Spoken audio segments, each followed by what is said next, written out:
നമസ്കാരം. സൗരയൂഥത്തിന് പുറത്തുള്ള ജീവനെക്കുറിച്ചുള്ള ചർച്ചകളിൽ ലോക ചരിത്രത്തിൽ ഇടം നേടിയ ഒരിടമാണ് ന്യൂ മെക്സിക്കോയിലെ റോസ്വെൽ. 1947 വിവാദമായ പറക്കം തളിക തകർച്ചയുമായി ബന്ധപ്പെടുത്തുന്ന റോസ്വെൽ എയർ സെന്ററിലെ ഹാങ്ങർ 84 സമീപമുണ്ടായ വൻ തീപിടുത്തം വീണ്ടും ഗൂഢാലോചനാ സിദ്ധാന്തങ്ങളുടെ പെരുമഴയ്ക്ക് തിരികൊളുത്തിയിരിക്കുകയാണ്. അജ്ഞാതമായ കാരണങ്ങളാൽ ഈറിസയിൽ കെട്ടിടത്തിൽ തീ പടർന്നുവെങ്കിലും ഔദ്യോഗികമായി ആർക്കെങ്കിലും പരിക്കേറ്റതായി റിപ്പോർട്ടുകളില്ല. ഹാങ്ങർ 84 സ്ഥിതി ചെയ്യുന്ന എയർ സെന്റർ പ്രദേശത്തിന് എക്കാലവും ഒരു നിഗൂഢതയുടെ പരിവേഷമുണ്ട്. 1947 ഇവിടെ തകർന്നു വീണ പറക്കം തളികയുടെ അവശിഷ്ടങ്ങളും അന്യഗ്രഹജീവികളുടെ ശരീരങ്ങളും രഹസ്യമായി സൂക്ഷിച്ചിരുന്നുവെന്ന് വർഷങ്ങളായി വാദങ്ങളും റിപ്പോർട്ടുകളും ഈ സ്ഥലവുമായി ബന്ധപ്പെട്ട് നിലനിൽക്കുന്നുണ്ട്. ഈ കെട്ടിടത്തിനുള്ളിൽ സൂക്ഷിച്ചിരിക്കുന്ന അപകടകരമായ വസ്തുക്കളും ഓക്സിജൻ ക്യാൻസറുകളും കാരണം വലിയ സ്ഫോടനങ്ങൾ ഉണ്ടായേക്കാമോ എന്ന ആശങ്കയിലായിരുന്നു അധികൃതർ. അതുകൊണ്ട് തന്നെ തീ അണയ്ക്കുന്നതിനായി അഗ്നിശമന സേനാംഗങ്ങൾ കെട്ടിടത്തിന്റെ ലോഹഭിത്തികൾ മുറിച്ചാണ് അകത്തേക്ക് പ്രവേശിച്ചത്. ഇതൊരു സാധാരണ അഗ്നിബാധ മാത്രമായി കാണുവാൻ ഗൂഢാലോചനാ സിദ്ധാന്തങ്ങളിൽ വിശ്വസിക്കുന്നവർ തയ്യാറല്ല. സമൂഹ മാധ്യമമായ റെഡിറ്റ് അടക്കമുള്ള പ്ലാറ്റ്ഫോമുകളിൽ 1947 സംഭവത്തിന്റെ നിർണായകമായ തെളിവുകളോ അന്യജീവികളുടെ അവശിഷ്ടങ്ങളോ നശിപ്പിക്കുവാൻ വേണ്ടി ആസൂത്രണം ചെയ്ത തീവെപ്പാണ് എന്ന രീതിയിലാണ് വാദങ്ങൾ നിറയുന്നത്. 2024 ഏപ്രിലിലും ഹാങ്ങർ 84 ഒരു തീപിടുത്തം ഉണ്ടായിരുന്നു എന്നത് ഈ സംശയങ്ങളെ ബലപ്പെടുത്തുന്നു.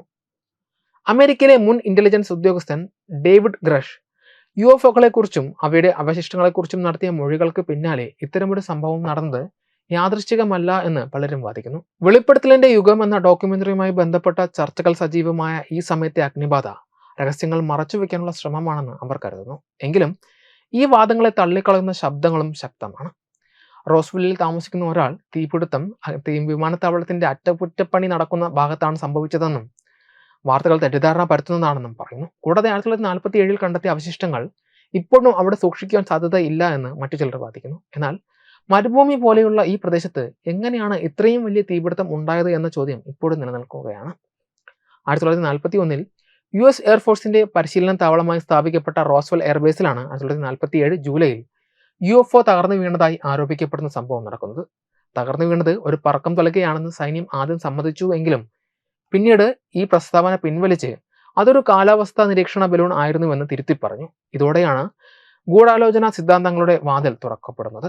ഈ ദുരൂഹതയ്ക്ക് ആക്കം കൂട്ടിയത് നഴ്സ് മാറ്റിൽഡ മാക്സ് എൽറോയുടെ മരണമൊഴിയാണ്.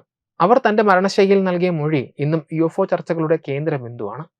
മാക്സ് എൽറോയുടെ അവകാശവാദം അനുസരിച്ച് അവർ നിശ്ചലമായ അന്യഗ്രഹജീവികളുടെ ശരീരങ്ങളും ടെലിപ്പതിയിലൂടെ ആശയവിനിമയം നടത്താൻ കഴിവുള്ള ജീവനുള്ള ഒരു ചെറിയ രൂപത്തെയും കണ്ടെത്തിയിരുന്നു.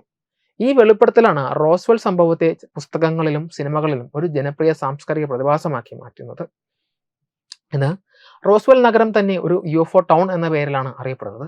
1947 സംഭവം അമേരിക്കയുടെ രഹസ്യ ചാരപ്രവർത്തന പദ്ധതിയായ, അതായത് സോവിയറ്റ് ആണവ പരീക്ഷണങ്ങൾ നിരീക്ഷിക്കുവാൻ ഉപയോഗിച്ച ഹൈ ഓൾട്ടിറ്റ്യൂഡ് ബലൂണുകൾ ആയിരുന്നുവെന്ന് പിന്നീട് US എയർഫോഴ്സ് സമ്മതിച്ചുവെങ്കിലും വിശ്വാസികൾക്ക് ഇതൊരു മറച്ചുപിടിക്കൽ മാത്രമാണ്. ഹാങ്ങർ 84 അഗ്നിബാധയുടെ കാരണം എന്തായാലും 1947 അജ്ഞാത സത്യം തേടുന്നതിലുള്ള ലോകത്തിന്റെ ആകാംക്ഷയ്ക്ക് വീണ്ടും ചൂട് പകർന്നിരിക്കുകയാണ്.